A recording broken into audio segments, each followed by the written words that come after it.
Good morning, students. আশা কৰোঁ তোমালোক সকলো ভালে আছা। তোমালোকৰ হাফ ইয়াৰলি পৰীক্ষা কেনেকুৱা হ'ল বাৰু? ভাল হৈছে চাগে, হয় নহয় বাৰু?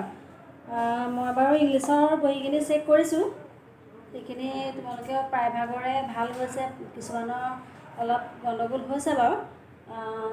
সেইখিনি তোমালোকে ভালকৈ পঢ়িছিলা নাই জানো, ভালকৈ পঢ়িব লাগিছিলে। কিছুমানে নম্বৰ কম পাইছে আৰু বহি চহীবিলাকো অলপ খেলি মেলি আছে। তোমালোকে বহীবিলাক ল'বও কিছুমানে জনা নাই। ধৰা বহীখন চাবলৈ আমাক মাৰ্কিং কৰিবৰ কাৰণে তোমালোকে জেগা থোৱা নাই, সেইবিলাকো অলপ খেলি মেলি আছে। সেইখিনি তোমালোকক শিকাব লাগিব। ঘৰত মা দেউতাহঁতেও শিকাব পাৰে বা আমিও শিকাব লাগে। বাৰু যাই কি নহওক, এতিয়া তোমালোকক পুনৰ ক্লাছ কৰিবলৈ আগবাঢ়ি আহিছোঁ। তোমালোকৰ লেচন 6লৈকে কমপ্লিট হ'ল। লেচন 6লৈকে তোমালোকৰ পৰীক্ষাত আহি গ'ল, গতিকে এইখিনি আমি এৰিছোঁ। আজি লেচন 7ৰ পৰা আৰম্ভ কৰিম। লেচন 7টোত হাইড এণ্ড চিক তোমালোকে ঘৰত অকণমান পঢ়িছানে বাৰু? ইংলিছটো পঢ়িবলৈ অলপ যত্ন কৰিব লাগে সকলোৱে।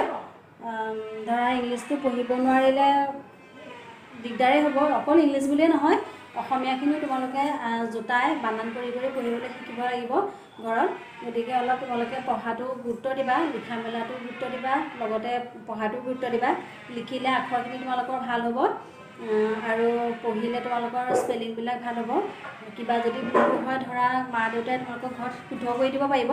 গতিকে ঘৰত লিখাৰ লগতে পঢ়িবলৈও পঢ়াটো কৰি যাবা তাৰমানে।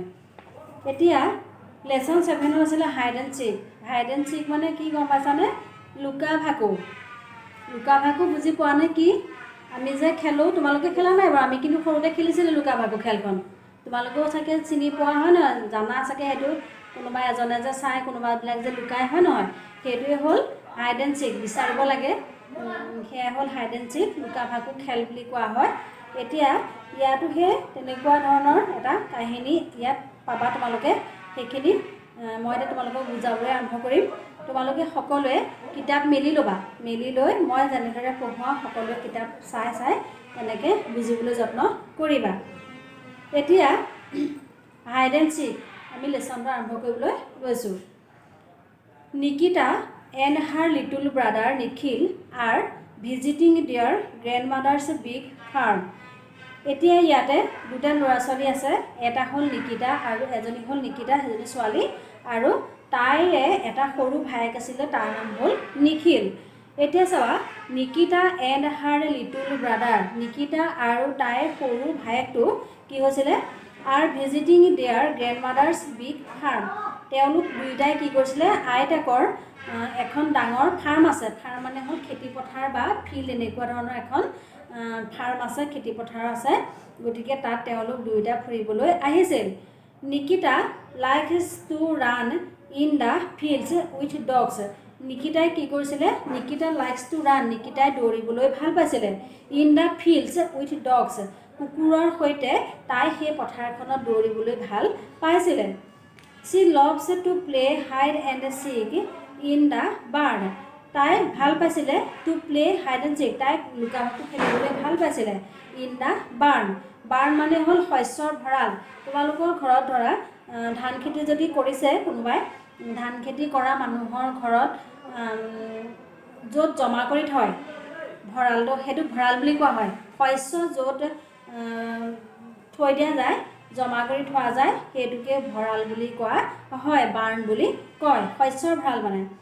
আজিকালি প্ৰায়বিলাক মানুহৰ ঘৰত খেতি নাথাকে, গতিকে ভঁৰালো প্ৰায়বিলাকৰ ঘৰত নাথাকে। কিন্তু হ'লেও তোমালোকে নিশ্চয় চিনি পোৱা, ধান য'ত থয় বা অন্য শস্য য'ত থয়, সেইটোৱে হ'ল বাৰ্ণ, ভঁৰাল।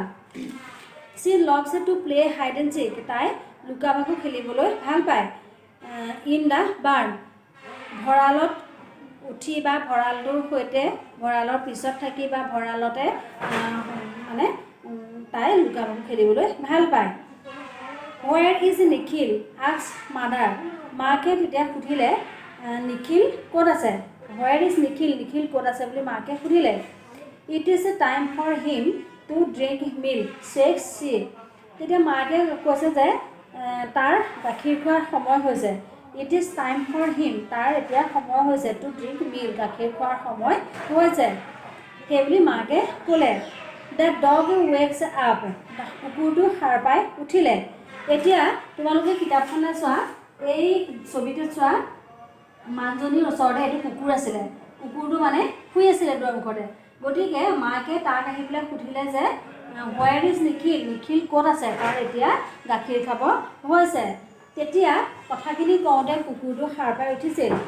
উফ উফ বাৰ্কছ দ্য ডগ, কুকুৰটোৱে উফ উফকৈ মানে ভুক ভুকাইছিলে। কুকুৰে ভুক ভুকাওঁতে উফ উফ বুলি শব্দ হয় নহয় বাৰু।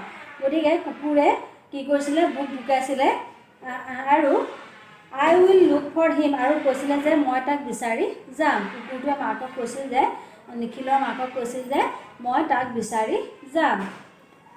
তাৰপিছত চাবা, the monkey is out working in the fields, ডংগীটোৱে কি কৰিছিলে, is out working in the fields, সি ডংগীটোৱে খেতি পথাৰখনৰ বাহিৰ চাইডে কিবা কাম কৰি আছিলে। The dog runs to him, কুকুৰটো তাৰ ওচৰলৈ দৌৰি আহিছিল। হেভ ইউ চিন নিখিল, তুমি নিখিলক দেখিছিলানে? আস্ক দ্য ডগ, ডগটোৱে মানে কুকুৰটোৱে ডংগীটোক সুধিলে যে তুমি নিখিলক দেখিছিলানে, সেইবুলি সুধিলে। হি হাউ চেজ দ্য ডংগী, ডংগীয়ে হি হাউ বুলি মাতে, তাৰ মাতটো মানে হি হাউ নিচিনা। গতিকে সি ক'লে no' may be he is out in the barn, সম্ভৱতঃ সি ক'ত আছে বুলি কৈছে, বাৰ্ণ মানে হ'ল ভঁৰাল। মই তোমালোকক আগতেও কৈ দিছোঁ যে বাৰ্ণৰ বাহিৰত চাগে সি মানে ভঁৰালৰ বাহিৰ ফালে চাগে সি ক'ৰবাত আছে, সি ইয়াত নাই, সি ভঁৰালৰ বাহিৰ ফালে চাগে ক'ৰবাত আছে। The dog runs towards the burn, কুকুৰটোৱে কি কৰিলে, বাৰ্ণটোৰ ফালে ভঁৰালটোৰ ফালে দৌৰিবলৈ ধৰিলে। উফ উফ নিখিল হি কলছ আউট, কুকুৰটোৱে কি কৰিলে, ভুক ভুকাই নিখিল বুলি চিঞৰি মাতিবলৈ ধৰিলে। আৰ ইউ দেয়াৰ, তুমি তাত আছানে, সেইবুলি সুধিছে। দ্য শ্বিপ ৱেকছ আপ, কুকুৰটোৰ মাতত তেতিয়া ভেড়াটো শুই আছিলে, ভেড়াটো সাৰ পাই গৈছিল। বে ব্লিটছ দ্য শ্বিপ, তেতিয়া শ্বিপটোৱে ভেড়াটোৱে কি কৈছিলে, বে বুলি মাতি পেলাই কৈছিলে।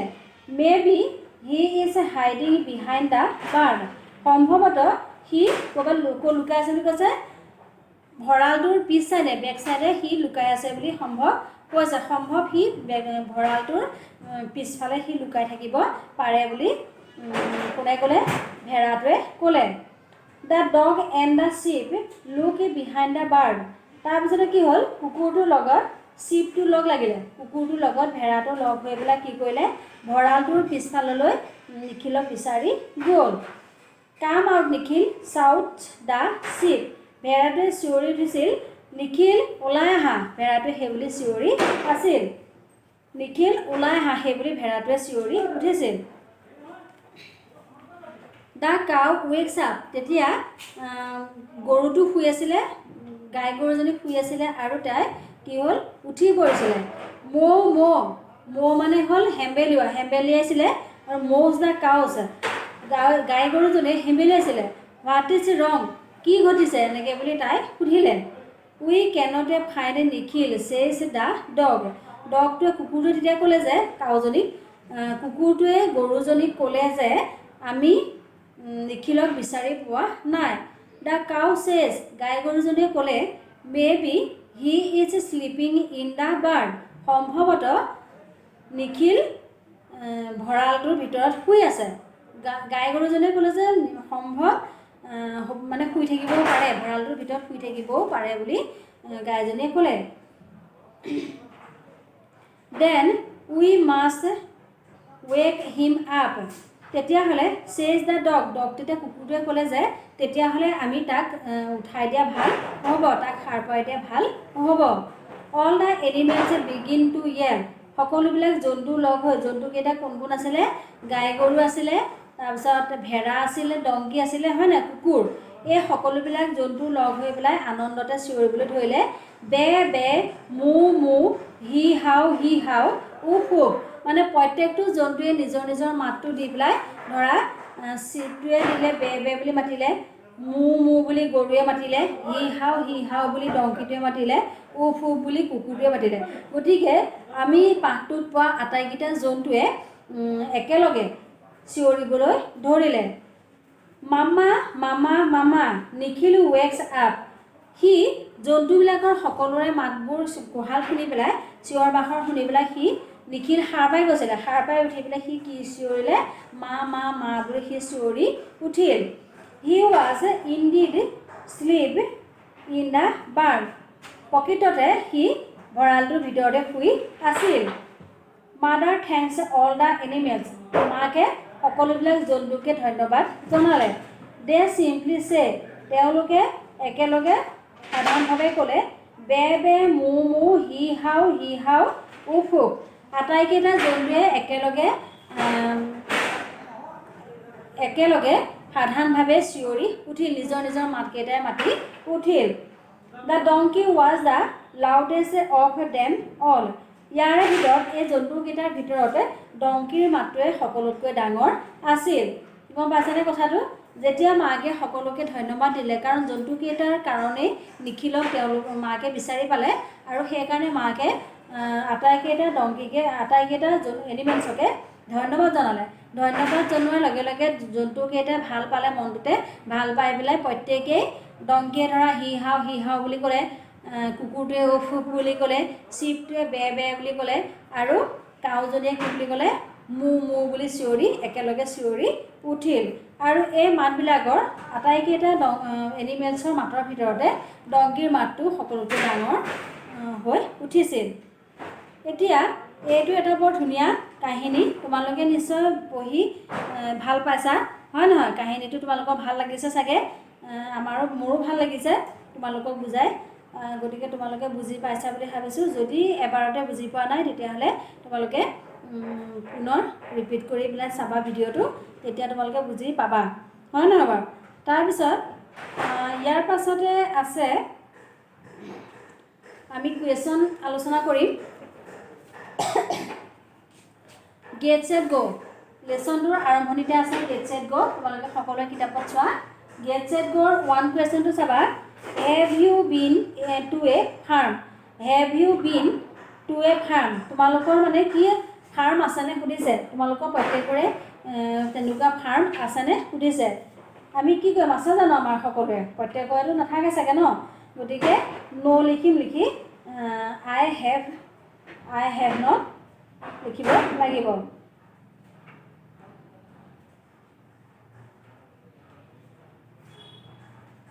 তাৰপিছত 2 কুৱেশ্যনটোত চাবা। Count all the farm animals in the picture and write their names below'. তাৰপিছত তোমালোকে ছবিটোত চোৱা, পিকচাৰটোত দেখাই আছে কিছুমান এনিমেলছৰ নাম। এনিমেলছৰ ছবি তোমালোকে দেখি আছা ইয়াত, হয় নহয়? এতিয়া কৈছে count all the farm animals. আটাইকেইটা ফাৰ্মত থকা এনিমেলছক তোমালোকক গণনা কৰিবলৈ কৈছে। কেইটা আছে মানে 1 2 3 4 5 6টা এনিমেলছ আছে, ফাৰ্ম এনিমেল, হয় নহয়? গতিকে এইকেইটা গণনা কৰিবলৈ কৈছে। তাৰপিছতে কৈছে যে ৰাইট দেয়াৰ নেমছ বিল', আৰু তলতে আছে দিয়া আছে, তাত প্ৰত্যেকৰে নামটো ইয়াত লিখিবলৈ কৈছে। এতিয়া আমি ইয়াত কি কি এনিমেলছ আছে, ফাৰ্ম এনিমেলছ আছে, তোমালোকে চবেই চিনি পাইছা চাগে, হয় নহয়? ছবিটো দেখা মতে প্ৰথমতে আমি লিখিব লাগিব, ধৰা কাউ লিখিম, হয় নহয়? কাউ লিখিম, ডংকি লিখিম, তাৰপিছত এইটো ধৰা কাউ, এইটো হ'ল ডংকি, এইটো হ'ল হৰ্চ, এইটো হ'ল ডগ, এইটো হ'ল চিপ, আৰু এইটো গটেই ধৰা। এইটো গটেই হ'ব চাগে, ছবিটোত অলপ ধৰিবলৈ দিগদাৰ হৈছে, হ'লেও গটেই হ'ব চাগে। গতিকে কাউ, ডংকি, হৰ্চ, চিপ, গট, ডগ, এইকেইটা তোমালোকে নামকেইটা আজকেইডালৰ ভিতৰত তোমালোকে লিখিবা, বা বহীত হ'লেও তোমালোকে লিখি পেলাবা। মই আৰু এইকেইটা তোমালোকক বৰ্ডত লিখি নিদিওঁ, তোমালোকে মই কোৱা মতে লিখি যাবা বুলি ভাবিছোঁ। লিখিবা তোমালোকে। তাৰপিছতে আহিলে নয়িং ৱৰ্ডছ। নয়িং ৱৰ্ডছত দিয়া আছে the names of some animals have been jumbled up. Write them correctly in the blanks given. One has been done for you. The names of some animals have been jumbled up. কিছুমান এনিমেলছৰ নাম ইয়াতে উল্টা পুল্টা মানে খেলি মেলিকৈ দিয়া আছে। Write them correctly in the blanks given. য'ত খালী ঘৰবিলাক দিয়া জেগাবিলাকত এই যে ব্লেংক ঠাইবিলাক দিয়া আছে, আঁচকেইটা যে দিয়া আছে, তাত তোমালোকে ওল্টা পোল্টা জন্তুৰ নামটো শুদ্ধ কৰি লিখি যাবলৈ কৈছে, লিখিবলৈ কৈছে। One has been done for you, এটা তোমালোকে কৰি দেখাই দিছে। এইটো ODG, ODGটো এটা এনিমেলছৰ নামেই হয়। ইয়াত ওল্টা পোল্টাকৈ দিয়া আছে খেলি মেলিকৈ, গতিকে ইয়াত এনচাৰটো দি দিছে DOG। DOG মানে সকলোৱে তোমালোকে জানা ডগ। এইটো তোমালোকে ছবিটোও দেখিছা, গতিকে ছবিটো চাইও তোমালোকে শুদ্ধ কৰি ল'ব পাৰিবা। গতিকে ডগ, ডগ মানে হ'ল কুকুৰ। তাৰপিছত চাবা বিটো OWC। OWCটো এটা এনিমেলছৰ নামেই হয়। ইয়াতে ছবিও দেখাই দিছে, গতিকে তোমালোকে এইটো শুদ্ধকৈ নিজে লিখিবা। তাৰপৰা আহিলে HESPE, এইটো এটা এনিমেলছৰ নাম হয়। ইয়াত ছবিটো তাৰ দি দিয়া আছে, গতিকে এইটো কি জন্তু হয় এইটো তোমালোকে ইয়াত তোমালোকে আঁচবিলাকৰ ওপৰে লিখি যাবা। তাৰপিছতে যাবা KYDNOE, এইটো এটা এনিমেলছৰ ইয়াত এটা পিকচাৰ দিয়া আছে। এই পিকচাৰটো চাই তোমালোকে কি এনিমেলছ হয় এইটো তোমালোকে নিজেও জানিবা, গতিকে তাৰ নামটো ইয়াত আঁচকেইডালৰ ওপৰে লিখি ৰাখিবা। এইকেইটা তোমালোকে নিজে কৰিবা, এইকেইটা সকলোৱে পাৰিবা বুলিয়ে মই ভাবিছোঁ। গতিকে বেছি টান নহয়, এইখিনি তোমালোকে পাৰিবা। ইয়াৰ পাছত আমি নেক্সট ক্লাছত ৱৰ্কিং উইথ ৱৰ্ডছটো আৰম্ভ কৰিম। তাৰ আগতে তোমালোকে কি কৰিবা, ৱৰ্কিং উইথ ৱৰ্ডছটো মই নেক্সট ক্লাছ যেতিয়া আৰম্ভ কৰিম তাৰ আগত তোমালোকে গেট ছেট গ' কেইটা বহীত লিখিবা, আৰু নয়িং ৱৰ্ডছকেইটাও তোমালোকে বহীত লিখিবা। মই ইয়াৰ পাছৰ ক্লাছত নয়িং ৱৰ্ডছৰ পৰা আৰম্ভ কৰিম, আৰু তোমালোকে ইংলিছটো জোটাই পঢ়িবলৈ, বানান কৰি পঢ়িবলৈ সকলোৱে যত্ন কৰিবা বুলি মই পুনৰ কৈছোঁ। তেতিয়াহে তোমালোকে ইংলিছ ক'ব পাৰিবা বা লিখিব পাৰিবা ভালকৈ, বানান কৰি তোমালোকে নিজেও লিখিব পাৰিবা, হয়নে নহয়? আমি কৈ দিয়াৰ লগে লগে তোমালোকে লিখিব পাৰিবা, মানে ধৰা ডিক্টেকশ্যন যেনেকৈ আমি এক্সামত লওঁ তেনেকৈ তোমালোকে কৰিবলৈ সুবিধা পাবা। গতিকে পঢ়িবলৈ সকলোৱে যত্ন কৰিবা। ঠিক আছে দিয়া।